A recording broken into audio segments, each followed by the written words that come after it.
So back in 1917, there was a lunar eclipse on the 4th of July, and that one was a total eclipse. The one in 2020 was only penumbral, and you could barely tell it. I remember it got a little bit cloudy, and I wasn't sure if I got any good photos, but I took them anyway. They were kind of disappointing, especially compared to the other penumbral one we had a couple months later in November of 2020. That time I was in Wallace, Idaho, and I got much better photos. Now, the one in 1917 didn't happen on a Saturday, it was a Wednesday, so maybe it's even worse if they happen on Saturday, right? Because Chicago's saying Saturday in the park, I think it was the 4th of July. Wednesday in the park, I think a 4th of July is foretelling a pandemic, right, in 1917. This one happened before the pandemic hit, though. The one that I saw, the Saturday in the Park one, was already months into the pandemic, right? But look at the total number of COVID-19 cases, and something else sticks out. If we go to let's do either the United States or worldwide cases. Now, March 13th, the beginning of the pandemic, lines up with a Friday the 13th. November 13, right about here, where the beta variant was sweeping across Europe, here in Washington State, we locked down just before Thanksgiving, if I remember correctly. We're going to lock down for a number of weeks.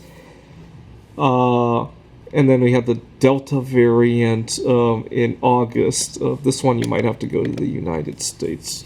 Actually, it might look better lined up that way. Yep. Friday the 13th. Friday the 13th. I guess there's one that wasn't corresponding to a Friday, but here's the other Friday the 13th. So you got 3 Friday the 13th. Actually, let me go back and look. I forgot if there was another Friday the 13th. Okay, no. So we had March 2020, November 2020, August 2021, and May 2022. And we missed one in terms of predicting COVID peaks from Friday the 13th. But it made me wonder what the probability of that was. It's May of 2022. The pandemic began in March of 2020. We've had 27 months, right? And imagine you're playing a lottery game where you have to pick 4 numbers out of 27, and the lottery officials pick 5. You know, you wouldn't expect to win that game, right? And that's why I'm really convinced, right? And don't even get me started on the probability of a lunar eclipse on the 4th of July. That probably is even rarer, right? Let's see. We could look up, right?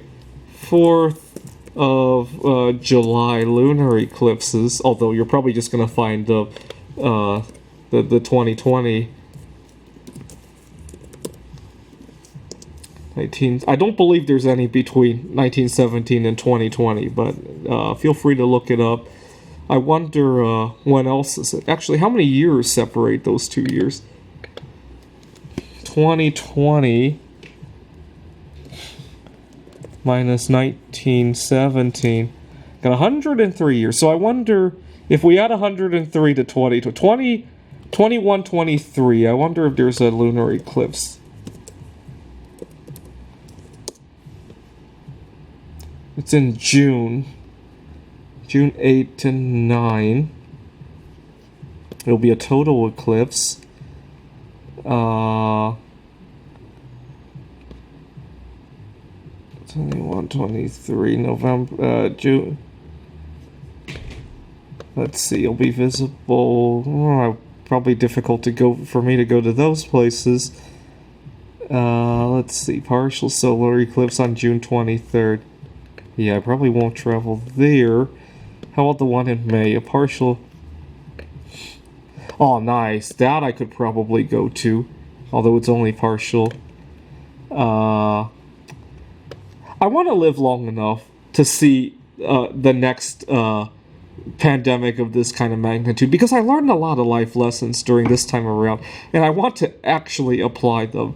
So I like to believe that I'll see this. I'll definitely go out to view a lunar eclipse during the next pandemic. I'll tell my grandchildren about Saturday in the park. And next time around, I'll know that every time we have a Friday the 13th, it's time to take advantage of the financial markets, because COVID is going to stir things up again, right?